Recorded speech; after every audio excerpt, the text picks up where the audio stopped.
Picture the person you'd suspect least of stealing $1 million. You're probably thinking about your grandmother. Well, she's about to spend the next 5 years in federal prison for quietly draining 3 small businesses of almost $1 million. And when the investigators finally traced the money, it was gone.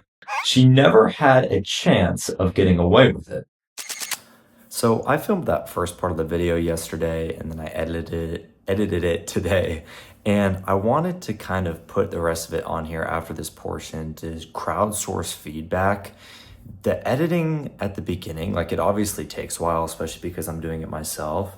And I don't think that the video and my cadence and my speech was good enough to really have it be worth me spending all the time editing the video. I think it'd be better just for me to get it out here and kind of ask you guys your opinions on how you feel like I could be better at delivering the entire story and how I could be better editing it. Just from those first 30 seconds that you saw that I did give you at the beginning.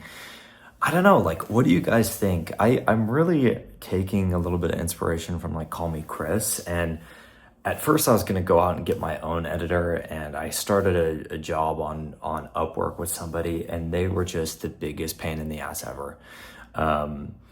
At first, hey, I'm going to pay them hourly. She's from Pakistan, and my hourly rate was, I think, $25 an hour.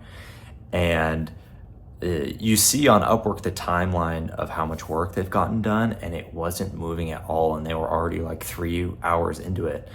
And I was like, hey, like, what's going on? And they were like, oh, well, I've been super busy today, so I haven't worked on it. But it's like all their time was coded, and they was going to charge me for it. And so I was like, okay, whatever, I'm just going to edit it myself. I honestly think that I'd get better results that way anyway. I think it probably took me about 30 minutes to edit just the beginning of this video, but that was also, I was kind of messing around with things. So I don't know what you guys think about that style for this kind of true crime documentary sort of thing. Obviously there would have been a lot more editing that went into it. And if you want to watch the rest of the video, I'd really appreciate it and appreciate your feedback and comments on how you feel like I could deliver it better.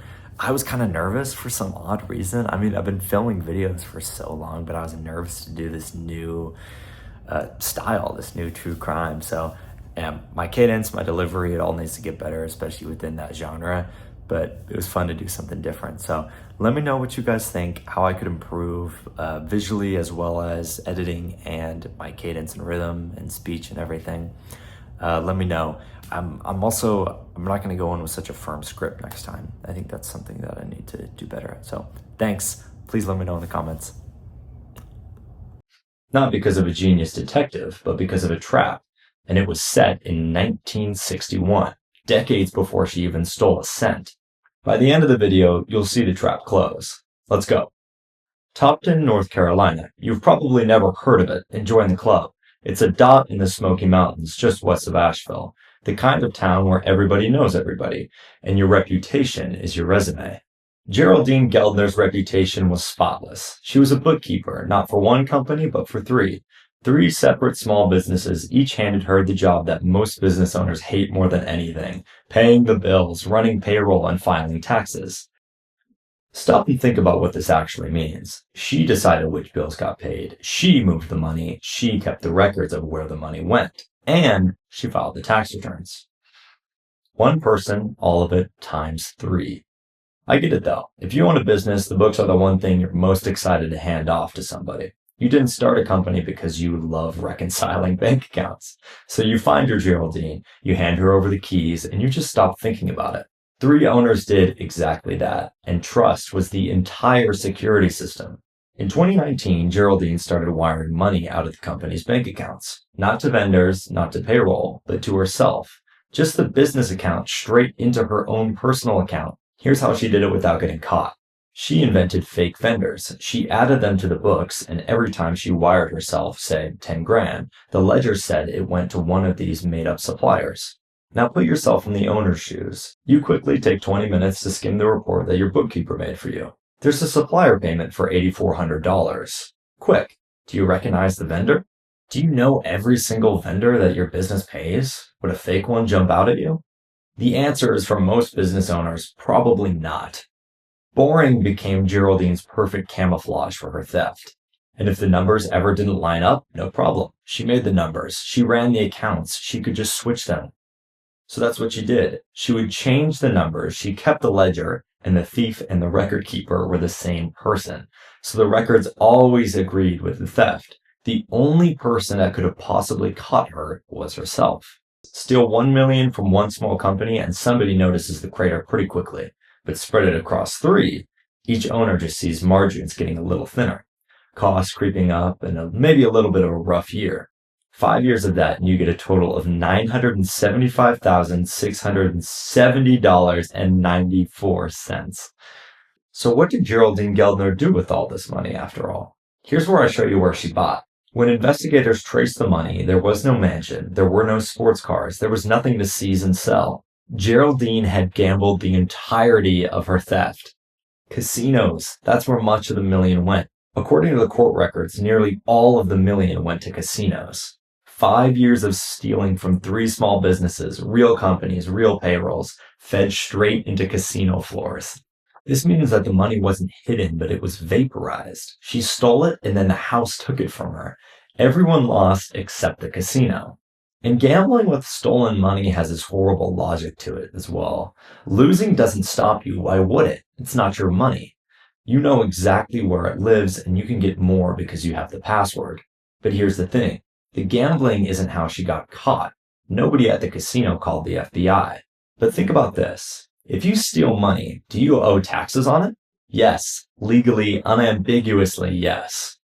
The Supreme Court settled this in 1961 in a case about another embezzler, and ever since, stolen money is taxable income. There is quite literally a line in the IRS's own instructions telling you to report your illegal income. So this was the trap. Option 1 is to report the stolen income on your tax return, which is basically mailing the federal government a signed confession. Option 2, just leave it off, which is its own federal crime, filing false tax return. There is no option 3. The day she wired herself that first dollar, she locked in a brand new crime for every tax season, forever. So she picked option 2. 4 years of tax returns that left hundreds of thousands of dollars off of her tax return. It amounted to about $155,000 in taxes that she never paid. This is more than simply getting an audit letter saying that your tax return is under investigation. They're sending agents to investigate the issue. And they got him in the exact same way, not for the crimes that everybody knew about, but for the taxes. Their playbook hasn't changed in 90 years, because it doesn't have to. Here's what you told us you made, here's what you actually spent, and those numbers are a few $100,000 apart. You need to explain why. She could rewrite her ledgers all day long, but she could not make the casino unremember her. January 22nd, 2026, Federal Courthouse in Asheville, North Carolina. Geraldine Geldner, now 73 years old, stands in front of a judge, having pleaded guilty to wire fraud and filing a false tax return. The sentence? 57 months in federal prison. Almost 5 years. Basically, a year inside for every year she spent stealing. 3 years of supervised release after that, and restitution, $1.13 million. She'll be pushing 78 when she gets out, owing more than $1 million that mostly went across casino tables years ago. The businesses will almost certainly never see that money again. Restitution ordered and restitution paid are 2 very different sentences, and that's the unfortunate part of this story for the business owners. They will very likely never see that money again. So remember the person I told you to picture at the start? That was the whole scheme. Not the fake vendors, not the wire transfers. The fact that nobody looks twice at the person they trust the most. There was no mastermind here. Just access, plus 0 oversight, plus time. 5 years of nobody looking into their bank statements. So if you run a business or you love someone who does, one free habit beats everything that you just watched. Open the actual bank statement once a month, not the report your bookkeeper hands you, the statement from the bank. Fake vendors live in ledger. They can't hide in your bank statements. Cases like this happen every single week in our country, and I've already got the next one picked. It's bigger than this, and the guy very nearly gets away with it. Subscribe so you hear when it drops. One last thing. I do tax for a living. I run McEwen Tax and Advisory, and if you ever feel like you want another pair of eyes on your tax return, please feel free to email me, Maxwell at McEwen Tax Advisory, or info at McEwen Tax Advisory. Thank you.